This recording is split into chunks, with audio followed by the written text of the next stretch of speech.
Hi everyone, स्वागत है आपका अपने यूट्यूब चैनल क्रेजी पॉलिटेक्निक पे। हम उम्मीद करते हैं आप लोग स्वस्थ होंगे, मस्त होंगे और अच्छे से पढ़ रहे होंगे। तो आज हम लोग 6th सेमेस्टर इलेक्ट्रिकल ब्रांच के एक most important subject testing and maintenance का ऑब्जेक्टिव सेशन लेकर आए हैं, जिसमें कि एक ही सेशन में हम लोग 3 ईयर का MCQs को देखेंगे, जो कि 2019, 2020 एंड 2021 19, 20 और 21 तीनों साल का प्रीवियस ईयर क्वेश्चन को हम लोग देख लेंगे। इस क्वेश्चन से आपको बेनिफिट यह होगा कि पहले तो आपका इसका एक राइट आंसर मिल जाएगा और आपको एक ओवरव्यू मिल जाएगा इन सब्जेक्ट के प्रति, और आपको यह भी पता चलेगा कि ऑब्जेक्टिव का क्वेश्चन जो है वो किस तरीके से पूछता है। तो यहाँ पर देखिए, हम सबसे पहले 2019 के क्वेश्चन को देखते हैं। तो सबसे पहला हमारा क्वेश्चन है कि wire carrying electric current are covered with good insulation for safety purpose it is. जो वायर को हम लोग, वायर जो हमारा इलेक्ट्रिक वायर होता है उसमें हम लोग इंसुलेशन का कवर करते हैं सेफ्टी पर्पस के लिए, इसको हम लोग क्या कहते हैं? तो जब वायर मतलब क्या हुआ, नॉर्मल कॉपर का वायर, और उसके ऊपर जो हम इंसुलेशन चढ़ाते हैं तो उसको हम लोग कहते हैं केबल। क्या कहते हैं? केबल। तो हमारा राइट आंसर हो गया option number D, cable. Next question हमारा है कि अ safety device which connected in series with live wire के सीरीज में हम लोग उसको कनेक्ट करते हैं, वैसा safety device in a circuit में टू प्रोटेक्ट इक्विपमेंट को प्रोटेक्ट करने के लिए, उसको हम लोग क्या कहते हैं? मतलब क्या कहा कि यह एक सेफ्टी डिवाइस है जिसको कि हम लोग सीरीज में कनेक्ट करते हैं लाइव वायर के साथ, और इसका उपयोग जो हम लोग करते हैं वो प्रोटेक्टिंग इक्विपमेंट के रूप में करते हैं। तो वो कौन सा डिवाइस है, उसको हम लोग क्या कहते हैं? तो उसको हम लोग स्विच कहते हैं, इंडिकेटर कहते हैं, या फ्यूज कहते हैं? तो वो हमारा होता है फ्यूज को ही तो हम safety purpose device, protection purpose device के लिए हम लोग उपयोग करते हैं। तो हमारा राइट आंसर हो गया ऑप्शन नंबर सी। देखिए, यह एक ऐसा सब्जेक्ट है जो कि आपके जनरल लाइफ से रिलेटेड है। जो ये सब्जेक्ट को नहीं भी अच्छा से पढ़े हैं, लेकिन अगर उनका सोचने का नज़रिया, उनको अपना थाउट से भी इसका आंसर को दे सकते हैं, क्योंकि ये सब्जेक्ट ही ऐसा है, इसमें ज़्यादा पढ़ने की आवश्यकता नहीं पड़ता। ये कोरिलेट करके आप इसका आंसर दे सकते हैं आसानी से। ये मतलब आपके दिमाग कितना आप कितना सोच सकते हैं, उस क्षमता पर ये डिपेंड करता है इसका आंसर। और बहुत सारे आंसर इजी रहते हैं। जैसे क्वेश्चन नंबर 3 हमारा करा है कि electric short by high voltage and high current stop breathing. कह रहा है कि इलेक्ट्रिक शॉक जो होता है हाई वोल्टेज और हाई करंट के लिए, वो स्टॉप करता है ब्रीदिंग कितने समय के लिए? For longer period, for momentarily. इसमें होता है दोनों, लॉन्गर पीरियड के लिए भी कर सकता है, मोमेंटरी भी कर सकता है, क्षणिक भर के लिए भी कर सकता है और लंबे पीरियड के लिए भी कर सकता है। तो ऑप्शन सी इसका हो गया राइट आंसर। नेक्स्ट हमारा है electric fire extinguished by. Electric fire हम लोग जो एक्सटिंग्विश करते हैं वो किसके थ्रू करते हैं? तो लिक्विड एक्सटिंग्विशर से करते हैं, वेट केमिकल एक्सटिंग्विशर से करते हैं, या CO2। जहाँ पर भी CO2 आ गया तो ये CO2 इलेक्ट्रिसिटी के फायर के लिए बहुत ही अच्छा माना जाता है। तो हमारा जो होता है वो CO2 होता है एक्सटिंग्विशर। नेक्स्ट हमारा है क्वेश्चन नंबर 5 कि preventive maintenance is done due to of the following. Preventive maintenance हम लोग क्यों करते हैं? To increase the life of machine के लाइफ को बढ़ाने के लिए। It reduces the break down to minimum, break down कम होने का चांसेस बनाता है अगर हम प्रिवेंटिव मेंटेनेंस करते हैं तो। It increases the efficiency of machine की एफिशिएंसी को बढ़ाता है। तो ये तीनों काम करता है, लाइफ भी बढ़ाता है। प्रिवेंटिव मेंटेनेंस यही बताएं कि इससे क्या होता है कि मशीन का लाइफ बढ़ जाता है। उसके बाद हमारा और क्या होता है कि जो ब्रेक डाउन होने का चांसेस, जो रेगुलरली फ्रीक्वेंटली ब्रेक डाउन होता है वो नहीं होता है। अगर प्रिवेंटिव मेंटेनेंस हुआ रहता है तो ब्रेक डाउन होने का चांसेस कम होता है। It increases the efficiency of machine. जैसे आप प्रिवेंटिव मेंटेनेंस कर दिए, उसमें जो भी कमी था उसको आप पूरा कर दिए, तो उस केस में आपका मशीन का एफिशिएंसी अच्छा रहेगा। हमारा राइट आंसर हो गया ऑप्शन नंबर डी। मतलब ये पढ़ने की आवश्यकता था, जिसको पता है प्रिवेंटिव मेंटेनेंस खराब होने से पहले का मेंटेनेंस को हम लोग प्रिवेंटिव मेंटेनेंस करते हैं। तो खराब होने के पहले जब हम मेंटेनेंस करेंगे तो जो कॉमन सेंस भी अपना अप्लाई करेगा तो वो समझ जाएगा नहीं, इसका सारा का सारा ऑप्शन सही है। नेक्स्ट हमारा है factor considering during preparing maintenance schedule. Maintenance schedule जब आप प्रिपेयर करते हैं तो कौन कौन सा फैक्टर आपको, मतलब उसमें कौन कौन सा फैक्टर को आप कंसीडर करते हैं? तो वो हमारा है चेकिंग द स्टेशनरी पार्ट। जो स्टेशनरी पार्ट है, मतलब जो रुका हुआ पार्ट है, उसको हम लोग चेक करते हैं। चेकिंग ऑफ मूवेबल पार्ट को हम लोग चेक करते हैं। It increases the efficiency of machine के एफिशिएंसी को ये बढ़ा देता है। तो हमारा राइट आंसर हो गया सब, ऑप्शन नंबर डी। इसका ऑप्शन शायद दूसरा यहाँ पर है, देख लीजिएगा आप एक बार। नेक्स्ट हमारा है cause of break down of the machine are. Cause of break down of the machine are. Machine में जो ब्रेक डाउन होने का काउज होता है वो क्या होता है, किसके कारण होता है? नेग्लिजेंस, अगर आप अनदेखा करते हैं तब, या इनकरेक्ट इंस्टॉलेशन, दोनों के कारण होता है ब्रेक डाउन। अगर आपका इंस्टॉलेशन अच्छा नहीं है या फिर आप नेग्लिजेंस कर दिए, मतलब अनदेखा कर दिए, तब उस केस में, दोनों के केस में आपका ब्रेक डाउन हो सकता है मशीन का। तो इसका राइट आंसर हो गया ऑप्शन नंबर सी। नेक्स्ट हमारा है monthly maintenance of motor include. Monthly maintenance जो हम लोग करते हैं मोटर के केस में, उसमें हम लोग क्या करते हैं? Checking the binding and their power insulation. Wiring को चेक करते हैं, उसके पावर इंसुलेशन को चेक करते हैं। Checking of air gap between stator and rotor और स्टेटर के बीच के एयर गैप को चेक करते हैं। तो हमारा राइट आंसर हो गया both A and B, option number C is the right answer. Next हमारा है the function of conservator in transformer. Transformer में कंजर्वेटर का काम क्या है? To prevent the flow of air into the tank. ये तो नहीं, ये तो ब्रीदर का है। काम ये होता है, तो ये तो गलत है। To prevent flow of moisture into the tank, ये भी गलत है। To care of expansion and contraction of oil, यही तो है, टू टेक केयर। हमारा क्या होता है कि ट्रांसफार्मर में जैसे ज़्यादा देर तक वो वर्किंग करता है या गर्मी का मौसम होता है, तो उस केस में क्या होता है कि तेल हमारा गर्म होता है, और तेल हमारा गर्म करता है तो वो एक्सपैंड करता है तो जाके कंजर्वेटर में स्टोर हो जाता है। और फिर जब तेल ठंडा होता है तो वो अपना सिकुड़ेगा, जब सिकुड़ेगा तो उस केस में क्या होगा, तेल का लेवल टैंक में घटेगा, तो कंजर्वेटर से तेल आकर उसको बराबर कर देता है। जो हम लोग बकज रिले का ऑपरेशन पढ़ाए वहाँ पर भी आपको बताए थे कि कैसे हमारा एक्सपेंशन होता है, कैसे ये घटता है दोनों। नेक्स्ट क्वेश्चन हमारा क्वेश्चन नंबर 10 है, in power transformer the breather is provided to. Power transformer में ब्रीदर का हम लोग उपयोग क्यों करते हैं, ब्रीदर का क्या करेंगे, take fresh air for increasing the cooling effect. Cooling effect मतलब कि फ्रेश एयर को इंक्रीज करा, मतलब फ्रेश एयर को इंक्रीज कराते हैं, कूलिंग इफेक्ट को जो है फ्रेश एयर को लेकर कूलिंग इफेक्ट को इंक्रीज करते हैं, तो ये है। दूसरा है कि arrest flow of moisture into the tank, tank में मॉइस्चर को फ्लो को रोकता है। Control the level of while tank while in the tank, while के मतलब वाइल जो हमारा टैंक है, टैंक में वाइल के लेवल को कंट्रोल करता है। या फिल्टर ट्रांसफार्मर वाइल। ब्रीदर का काम क्या है, तो ब्रीदर का काम है मॉइस्चर कंटेंट को किसी भी तरीके से, एयर का जो मॉइस्चर है उसको टैंक के अंदर नहीं आना। तो इसका राइट आंसर जो हमारा होता है वो हमारा क्या होता है कि arrest the flow of moisture in tank. तो हमारा राइट आंसर हो गया ऑप्शन नंबर बी। बाकी कूलिंग इफेक्ट के लिए इसका उपयोग नहीं होता, उसके लिए अलग से एक फैन लगा हुआ होता है। फिर मतलब पावर ट्रांसफार्मर तो वहाँ पर फैन लगा होता है, बड़ा बड़ा वो जो बड़ा बड़ा ट्रांसफार्मर आप देखिएगा तो वहाँ पर आप देखिएगा वहाँ पर एक फैन भी लगा हुआ होता है। वाइल लेवल को तो मेंटेन रखने के लिए हमारा कंजर्वेटर है, तो इसका मतलब राइट आंसर हो गया ऑप्शन नंबर बी। नेक्स्ट हमारा है Buchholz relay is use to. Buchholz relay हम लोग कहाँ यूज करते हैं, वेल्डिंग ट्रांसफार्मर में करते हैं, एयर कूल ट्रांसफार्मर में करते हैं, वाइल कूल ट्रांसफार्मर में करते हैं। तो बकज रिले आप पढ़े होंगे कि जहाँ पर भी वाइल रहता है वहीं पर हम बकज रिले का उपयोग करते हैं, तो ये हमारा होगा oil cooled transformer, option B. Oil in the transformer is used for providing. Transformer में हम लोग वाइल को उपयोग करते हैं किस लिए, कूलिंग दी बाइंडिंग, बाइंडिंग को कूल रखने के लिए, insulation to the binding, binding में इंसुलेशन को बरकरार रखने के लिए, इंसुलेशन को मेंटेन रखने के लिए, protection against atmospheric humidity, atmospheric humidity से प्रोटेक्शन के लिए। तो ये तीनों काम के लिए हम लोग वाइल का उपयोग लेते हैं, तो हमारा राइट आंसर हो गया ऑप्शन नंबर डी। नेक्स्ट हमारा है क्वेश्चन नंबर 13 क्या कर रहा है, in order to determine suitability of the oil in transformer test carried out. Oil के सुटेबिलिटी को चेक करने के लिए कौन कौन सा टेस्ट हम लोग करते हैं ट्रांसफार्मर पर, तो आपको हम पढ़ाए भी हैं। एसिडिटी टेस्ट हो गया, ब्रेकडाउन टेस्ट हो गया और क्रेकल टेस्ट, तीनों के तीनों टेस्ट हम लोग करते हैं, तो ऑप्शन डी इसका हो गया राइट आंसर। ये सब के सब टेस्ट आपको बताया हुआ है। नेक्स्ट हमारा है isolator uses in transmission line are capable of breaking.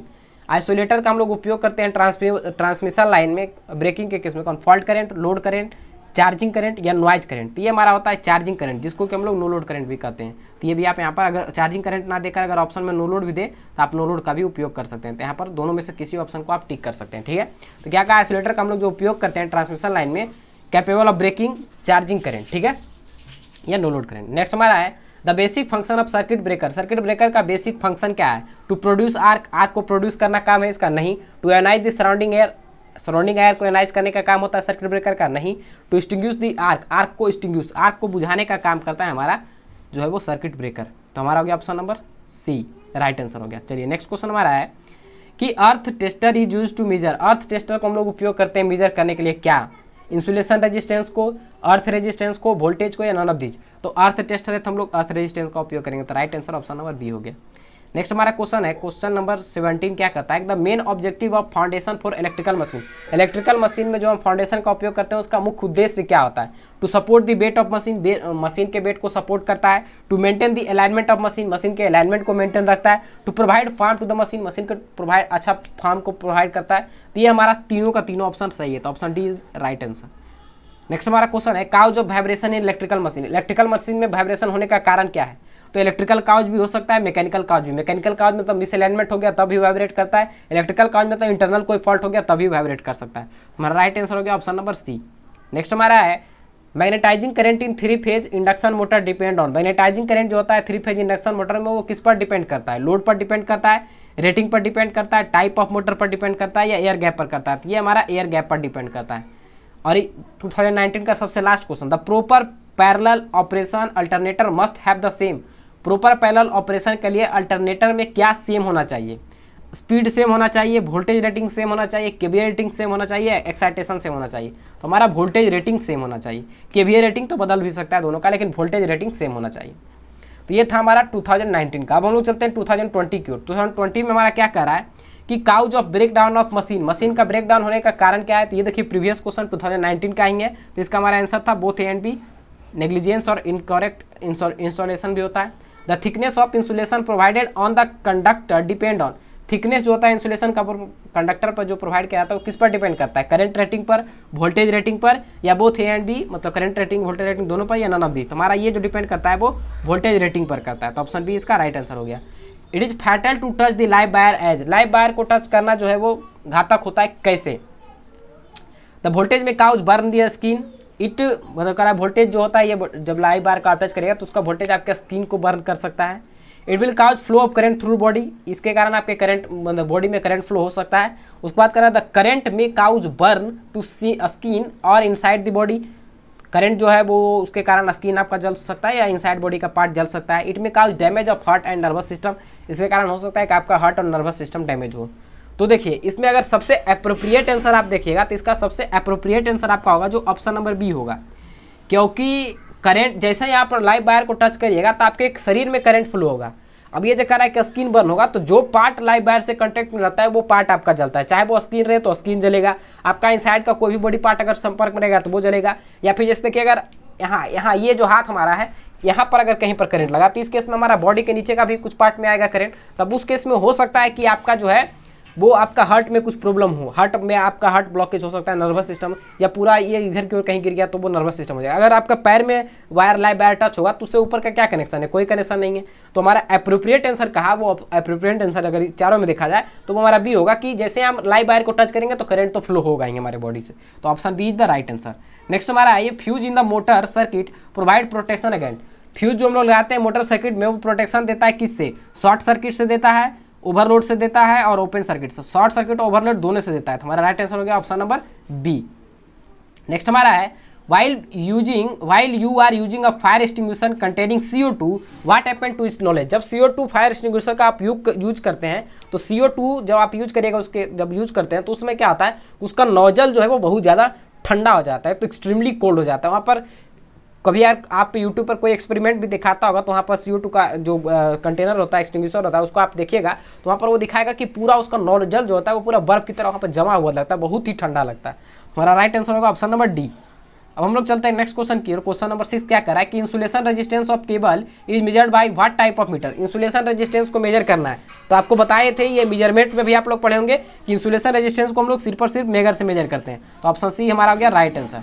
Next हमारा है which of the following is not a important condition of preventive maintenance, कह रहा है कि इसमें से कौन सा जो है वो इंपॉर्टेंट कंडीशन नहीं है प्रिवेंटिव मेंटेनेंस का। तो हमारा है साइज है, एज है, लोकेशन है। मशीन का साइज है, मशीन का एज है, उसका लोकेशन है, लेकिन सारे मशीन में वाइल हम लोग यूज करते हैं, तो हमारा डी जो हो गया वो राइट आंसर नहीं है। नॉट इंपॉर्टेंट में हमारा वाइल यूज नहीं है, क्योंकि सारे मशीन में हमारा वाइल यूज नहीं होता है, लेकिन उसके साइज, उसका एज, उसके कंडीशन पर, उसका लोकेशन पर डिपेंड करता है प्रिवेंटिव मेंटेनेंस। नेक्स्ट हमारा total productive maintenance aim at, total productive maintenance का एम क्या है, less time, increase the productivity, zero down time और नन ऑफ द अबव। तो इसका हमारा होगा जीरो डाउन टाउन। अगर आप प्रिवेंटिव मेंटेनेंस कर रहे हैं, प्रोडक्टिव मेंटेनेंस कर रहे हैं, तब उस केस में आपका क्या होगा कि आपका जो है प्रोडक्टिव मेंटेनेंस में आपका जो है जीरो डाउन टाइम, मतलब इसका राइट आंसर होगा total productive maintenance aims at zero down time. ठीक है, नेक्स्ट हमारा क्वेश्चन नंबर 9 क्या कर रहा है, the following is not classification of maintenance, maintenance का इसमें से कौन जो है वो क्लासिफिकेशन नहीं है। पहला हमारा है करेक्टिव मेंटेनेंस, दूसरा हमारा है टाइमली मेंटेनेंस, तीसरा हमारा है शेड्यूल मेंटेनेंस और चौथा हमारा है प्रिवेंटिव मेंटेनेंस। तो जिसको इसके बारे में नहीं भी पता होगा वो भी इसका आंसर दे सकता था, क्योंकि आपने प्रिवेंटिव मेंटेनेंस का नाम सुना होगा, शेड्यूल मेंटेनेंस का नाम सुना होगा, इसका नाम सुना है, ये दोनों का नाम सुना है, करेक्टिव मेंटेनेंस का भी नाम सुना है, लेकिन टाइमली मेंटेनेंस का नाम हम लोग नहीं सुने। तो इसका राइट आंसर हमारा क्या होगा, नॉट करा है, तो ये हमारा टाइमली मेंटेनेंस हो गया। नेक्स्ट हमारा क्वेश्चन है Buchholz relay, Buchholz relay is used as, Buchholz relay जो हमारा है वो बकज रिले क्या है। तो देखिए बकज रिले जो है वो आप तेल में इसका उपयोग करते हैं, मतलब ट्रांसफार्मर के टैंक में यूज करते हैं, ट्रांसफार्मर के टैंक के ऊपर में कंजर्वेटर के पास लगा होता है बकज रिले। तो ये रिले जो होता है वो वहाँ पर देखकर ये नहीं समझना है कि ये वायल एक्चुएटर रिले है, यहाँ पर वायल यूज होता है, लेकिन इसमें जो मेनली जो ये काम करता है वो गैस पर काम करता है, जो वायल वेपराइज होता है उस पर काम करता है। तो इसलिए हमारा यह जो होता है वो गैस एक्चुएटेड रिले होता है।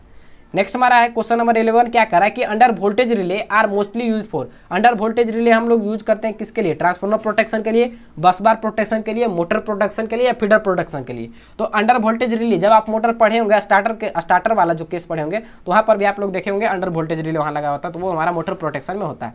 ऑप्शन सी इसका राइट हो गया। What test is perform to verify that the equipment is ready to for energise, इसमें से कौन सा ऐसा टेस्ट को हम करते हैं जिससे कि हमको पता चलता है कि इक्विपमेंट जो हमारा इनर्जाइज होने के लिए तैयार है।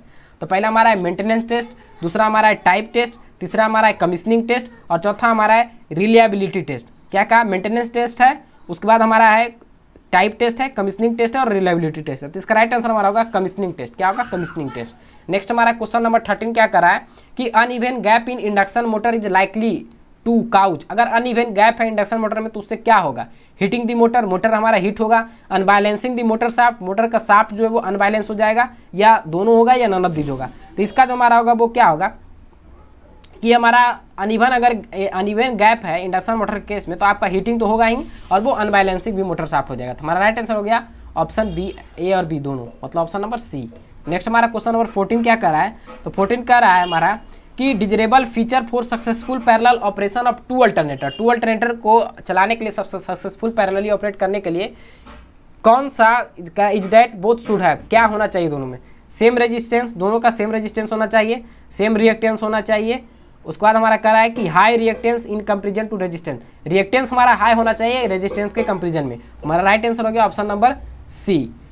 अब हम लोग चलते हैं नेक्स्ट क्वेश्चन की ओर। क्वेश्चन नंबर 15 हमारा क्या कर रहा है, the open circuit test in a transformer is perform with, open circuit test हम ट्रांसफार्मर में परफॉर्म करते हैं रेटेड ट्रांसफार्मर वोल्टेज पर, रेटेड ट्रांसफार्मर करंट पर, या फिर डायरेक्ट करंट पर, या हाई फ्रीक्वेंसी वोल्टेज सप्लाई पर। हम रेटेड ट्रांसफार्मर वोल्टेज पर इसको हम टेस्ट करते हैं।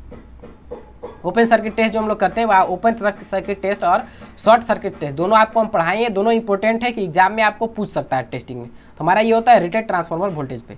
नेक्स्ट हमारा क्वेश्चन नंबर 16, वो क्या करा है, the test which is conducted in all transformer, test जो सभी ट्रांसफार्मर पर कंडक्ट किया जाता है वो हमारा क्या होता है, तो हमारा रूटीन टेस्ट होता है। वो कौन होता है, रूटीन टेस्ट। रूटीन टेस्ट में आपको लिखाया भी है कि यह एक ऐसा टेस्ट है जो ईच एंड एवरी इक्विपमेंट पर यह टेस्ट किया जाता है जो बना है।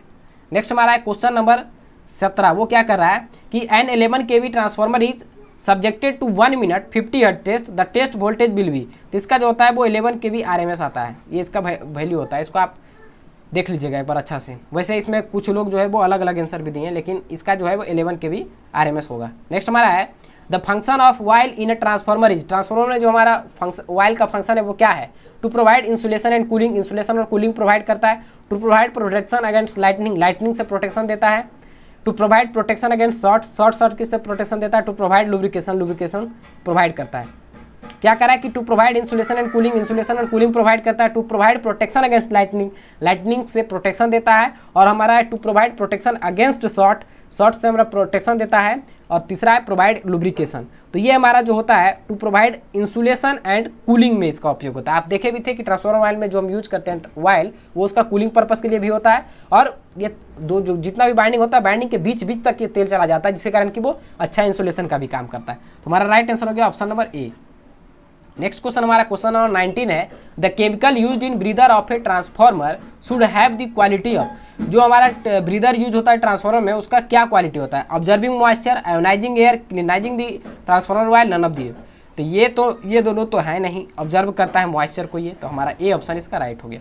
नेक्स्ट हमारा क्वेश्चन नंबर 20 है, which of the following test do not indicate that the transformer will work satisfactory for at least 30 year, करा कि इसमें से कौन सा टेस्ट है जो नहीं इंडिकेट करता है ट्रांसफार्मर को कि वो 30 साल तक सेटिस्फैक्ट्री वर्क कर सकता है।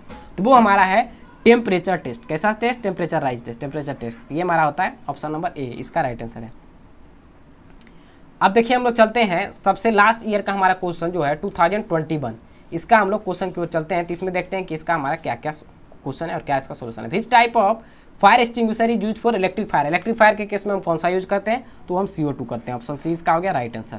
नेक्स्ट हमारा है कि maintenance consist of following action, maintenance में हम लोग क्या क्या करते हैं उसको देखिए, ये कौन कौन से एक्शन करते हैं वो देखिए। रिप्लेसमेंट ऑफ कंपोनेंट, कंपोनेंट को रिप्लेस करते हैं। रिपेयर ऑफ कंपोनेंट, अगर रिपेयर का जरूरत होता है रिपेयर करते हैं। सर्विस ऑफ कंपोनेंट, कंपोनेंट का जो कंपोनेंट है उसका सर्विस करते हैं, जो रिक्वायरमेंट होता है वो करते हैं। तो यही हमारा तो मेंटेनेंस होता है, मेंटेनेंस का यही एक्शन है। हमारा राइट आंसर हो गया option number D. Next question की ओर हम लोग चलते हैं। क्वेश्चन नंबर 3 क्या कह रहा है कि scheduled maintenance is a fill in the blanks between break down maintenance and preventive maintenance. तो ये जो हमारा आता है schedule maintenance is compromise between break down maintenance and preventive maintenance. Next हमारा है changes are made to the system to reduce the future system failure changes is called preventive maintenance, या फिर हम लोग कहते हैं करेक्टिव मेंटेनेंस, एडेप्टिव मेंटेनेंस या perfective maintenance. तो ये हमारा होता है preventive maintenance. Changes are made to the system to reduce the future system failure, future में जो सिस्टम हमारा फेल कर सकता है उससे बचने के लिए जो हम पहले जो कुछ भी करते हैं वो किस में करते हैं, तो वो हमारा प्रिवेंटिव मेंटेनेंस होता है। तो चाहे तो आप इसको प्रिवेंटिव मेंटेनेंस के डिफिनेशन के रूप में भी यूज कर सकते हैं। नेक्स्ट हमारा है corrective maintenance is needed when, corrective maintenance हमको कब आवश्यकता पड़ता है, इक्विपमेंट जब हमारा फेल हो जाता है तब, या इक्विपमेंट प्रोड्यूस नॉइज जब इक्विपमेंट नॉइज प्रोड्यूस करता है तब, या equipment is available on minimum cost. ये नहीं होगा, जब ये नहीं होगा तो ये भी नहीं होगा, तब उस केस में हमारा क्या होगा, जब इक्विपमेंट हमारा फेल होता है तब उस केस में हम लोग करेक्टिव मेंटेनेंस का उपयोग करते हैं। नेक्स्ट हमारा क्वेश्चन नंबर 6 करा है कि in an induction motor the short circuit test is perform by, induction motor में जो शॉर्ट सर्किट टेस्ट होता है उसको परफॉर्म करते हैं कब, फुल लोड पर, नो लोड पर, ब्लॉक लोड पर या फिर ओपन लोड पर। तो ये हमारा होता है नो लोड पर, किस पर, नो लोड पर। तो ये शॉर्ट सर्किट टेस्ट और ओपन सर्किट टेस्ट आप पढ़े होंगे तो वहाँ पर बार बार हम करें, ये इंपॉर्टेंट टॉपिक है, इसको देख लीजिएगा।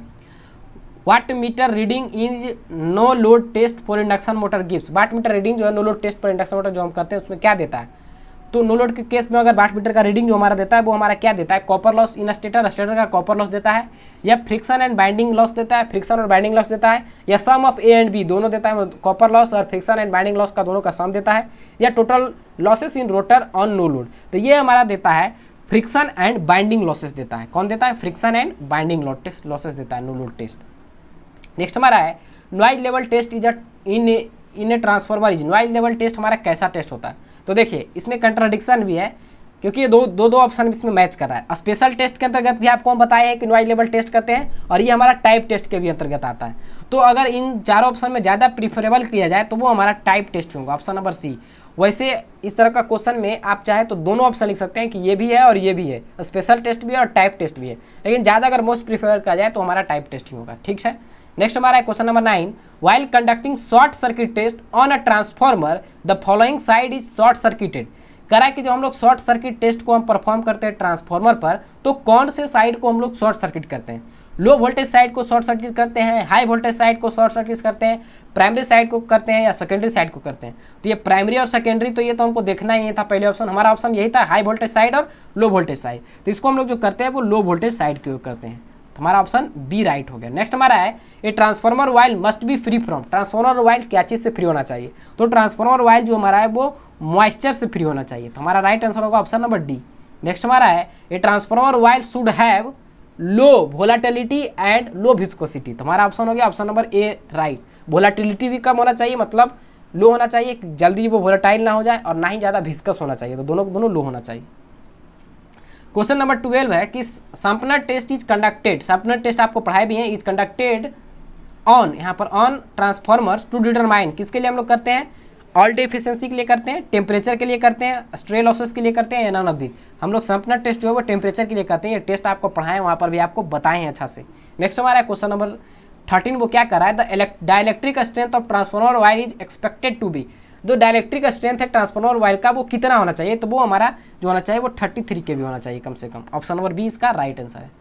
नेक्स्ट क्वेश्चन नंबर 14 हमारा है to run 2 alternator in parallel dark lamp method test is perform to ensure proper voltage matching, उसके बाद हमारा है फेज डिफरेंस मैचिंग, उसके बाद हमारा है phase sequence matching and frequency matching, तो ये हमारा होना चाहिए वो फेज सीक्वेंस मैचिंग, हमारा right answer option number C होगा। अब हम लोग चलते हैं नेक्स्ट क्वेश्चन की ओर, तो वो हमारा है कि Swinburne test can be performed at, Swinburne test हम लोग परफॉर्म करते हैं किस पर, कोई भी लोड पर, नो लोड पर, फुल लोड पर या हाफ लोड पर, तो ये हमारा जो होता है वो स्विनबर्न टेस्ट वो हमारा नो लोड पर होता है, किस पर होता है, नो लोड पर, ऑप्शन बी राइट हो गया। अब हमारा क्वेश्चन नंबर 16 क्या कर रहा है कि size of foundation for electrical machine depend on, जो हम लोग फाउंडेशन बनाते हैं इलेक्ट्रिकल मशीन के लिए वो क्या क्या चीज़ पर डिपेंड करता है, तो टाइप्स ऑफ फाउंडेशन, फाउंडेशन के टाइप्स पर भी डिपेंड करता है, साइज ऑफ मशीन पर डिपेंड करता है, कंडीशन ऑफ सॉइल, सॉइल के कंडीशन पर भी, साइज ऑफ मशीन, मशीन के साइज के पर डिपेंड करता है, और किस तरीके का फाउंडेशन यूज करते हैं उस पर भी डिपेंड करता है, तो ये हमारा हो गया ऑप्शन नंबर डी इसका राइट आंसर। नेक्स्ट हमारा क्वेश्चन नंबर 17 है वो क्या कर रहा है कि vibration in electrical machine can be prevented by, question है वो क्या है, by making proper alignment, proper alignment को करके हम लोग इसका वाइब्रेशन को खत्म कर सकते हैं। By making proper design of foundation, foundation के प्रॉपर डिजाइन को बनाकर भी हम इसको जो वाइब्रेशन को दूर कर सकते हैं। तो हमारा राइट आंसर होगा option number C, both A and B. अब हम लोग चलते हैं नेक्स्ट क्वेश्चन की ओर। क्वेश्चन नंबर हमारा 18 है, वो क्या कर रहा है, ये universal coupling is use to connect to shaft. Universal coupling का हम लोग उपयोग करते हैं दो शाफ्ट को कनेक्ट करने के लिए। क्या उसमें क्या क्या ऑप्शन है उसके अनुसार देखिए, which are not in exact alignment, जो एग्जैक्ट अलाइनमेंट में नहीं होता है उसके लिए, या विच आर परफेक्टली अलाइनमेंट, जो परफेक्टली अलाइंड होता है उसके लिए, या हुज एक्सिस इंटरसेक्ट या स्मॉल एंगल, जो उसका जो दोनों का एक्सिस जो है वो स्मॉल एंगल से इंटरसेक्ट कर रहा है उसके लिए। तो हम लोग जो है वो यूनिवर्सल कपलिंग का उपयोग जो करते हैं वो whose axis intersect at a small angle, ये हमारा राइट आंसर हो गया। अब जो हमारा है क्वेश्चन नंबर 19, वो हमारा क्या कर रहा है कि effect of moisture on insulation material is to, moisture का क्या इफेक्ट है इंसुलेशन मटेरियल पर, तो decrease dielectric constant, dielectric constant को डिक्रीज करता है, डाइलेक्ट्रिक स्ट्रेंथ को डिक्रीज करता है, इंसुलेशन रेजिस्टेंस को डिक्रीज करता है। तो right answer option number D हो गया। नेक्स्ट हमारा है क्वेश्चन नंबर 20, जो कि इस पूरे सेशन का सबसे लास्ट क्वेश्चन है, वो क्या कर रहा है, the complete circuit diagram of a 3 phase induction motor can be drawn with the help of, क्या कर रहा है कि the complete circuit diagram of 3 phase induction motor, 3 phase induction motor का कंप्लीट सर्किट डायग्राम को हम लोग ड्रॉन करते हैं किसके मदद से, तो वो हमारा है ब्लॉक रोटर टेस्ट से। सिर्फ ब्लॉक रोटर टेस्ट से तो ये तो होता नहीं है, पूरा के लिए आपको पूरा चीज़ चाहिए। तो running light and block rotor and stator resistance test, इन तीनों की मदद से हम लोग करते हैं, उसका अच्छा से हम लोग जो है वो उसका सर्किट डायग्राम बनाते हैं। ब्लॉक रोट नेक्स्ट हमारा है both block rotor and running test and running light test alone, नहीं ये तीनों का यूज करते हैं। तो ये हमारा कुल मिलाकर आज जो है वो मतलब तीनों साल का पूरा क्वेश्चन आपका सही हो गया। अगर किसी भी क्वेश्चन में आपको डाउट है तो कमेंट करके आप जरूर बताइएगा, उसको हम लोग चेक कर लेंगे। वैसे हम कोशिश किए हैं कि आपको 100% एक्यूरेट आंसर आपको दिया जाए, ये नहीं कि सिर्फ आपको टाइम पास करने के लिए हम लोग ऐसे ही कुछ भी डाल रहे हैं। जो भी इंपॉर्टेंट और जो भी सटीक आंसर है उसी को आपको बताया जा रहा है। प्रीफ्रेंस लेकर कुछ बुक से, कुछ अलग अलग जगह से प्रीफ्रेंस लेकर हम कोशिश किए कि सारा आंसर जो आपका है वो 100% एक्यूरेट हो। तो अब हम लोग एक अनाउंसमेंट, जो हमारा क्रैश कोर्स है, जिनका भी अभी तक तैयारी नहीं हुआ उनके लिए एक जो ये अनाउंसमेंट है कि उनका जो 6 सेम क्रैश कोर्स लॉन्च किया गया है, 3-4 दिन पहले लॉन्च किया गया है। इसमें कुल मिलाकर 110 वीडियो है, हर एक वीडियो 10 से 15 मिनट का हर एक वीडियो है, और इस 110 वीडियो में पूरा सब्जेक्ट आपका डील कर दिया गया है, जिसका कि प्राइस सिर्फ और सिर्फ 200 रुपया है। तो जो लोग इंटरेस्टेड है वो इस कोर्स में इनरोल हो सकते हैं, और कोर्स में इनरोल होइए, जिनको ज़रूरत है वो कोर्स को परचेज करिए, और जितना कंटेंट इसमें प्रोवाइड किया गया है उन सारे कंटेंट को अगर आप देख लेते हैं तो डेफिनेटली आपका एग्जाम में किसी भी प्रकार का कैरी नहीं लगेगा, अगर आप उसको अच्छी तरीके से फॉलो करते हैं तो ठीक है। हम यही उम्मीद करेंगे कि ये सेशन आपको अच्छा लगा होगा। अगर सेशन अच्छा लगा है तो लाइव में तो आप लोग जवाब दिए ही हैं, साथ ही साथ जब ये वीडियो लाइव खत्म हो जाए तो आपका जो मेन कमेंट होता है उसमें भी आप कमेंट करके बताएं कि ये सेशन आपको कैसा लगा और ये सेशन में आपको क्या क्या सीखने को मिला, क्या ये सेशन आपके लिए हेल्पफुल था या नहीं, कमेंट करके जरूर बताएं। क्योंकि आपके लिए हम बहुत ही मेहनत करके खुद क्वेश्चन टाइप करके एक अच्छा फ्रेम में आपको देकर एक अच्छा प्रॉपर सही आंसर देने का हम काम किए हैं। तो थोड़ा मेहनत हम भी किए हैं, तो थोड़ा आप भी मेहनत करिएगा। इस वीडियो को लाइक करिएगा, शेयर करिएगा अपने सारे दोस्तों में, ताकि सारे स्टूडेंट के पास एक प्रॉपर एक सही आंसर पहुंच सके। तो ठीक है।